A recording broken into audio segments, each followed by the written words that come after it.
До мај се очекува да биде изграден новиот паркинг во клиничкиот центар Мајка Тереза во Скопје со смарт инфраструктура и катни гаражи, најави министерот за здравство Азир Алију, посочувајќи дека останува само да се потпише договорот со предпријатието. Паркингу ishte проблем административ, ju thash që kemi zgjedhur në nivel të qeverisë veç ka kaluar, tani më priteshte 8 ditë që të jetë në gazetën zyrtare.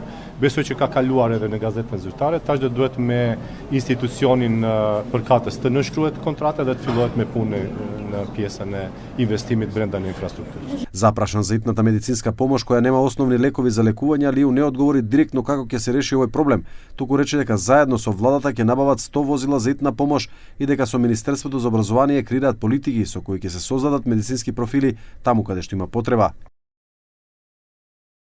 Вие знаете дека јас од првиот ден реков дека ги креираме политики базирани на потреби и податоци. Во моментот по прв пат како влада имаме база со човечки капацитети, од таа база произлезе ова што вие го кажувате и точно дека немаме доктори во тие институции. Ние работиме заедно сега со Министерство за образование да креираме национална стратегија за 10 години за да може да предвидуваме професионалци и профил на здравствени работници таму кај што ни е потребно.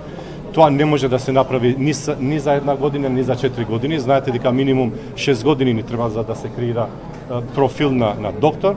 Инаку пред 2 недели во резултатите за работата на јавните здравствени институции во еден случај беше утврдено дека лековите потребни за итна медицинска нега биле под неопходниот минимум за функционирање и дека немало ампули против болки, за што информираше директорот на Фондот за здравствено осигурување Сашо Клековски.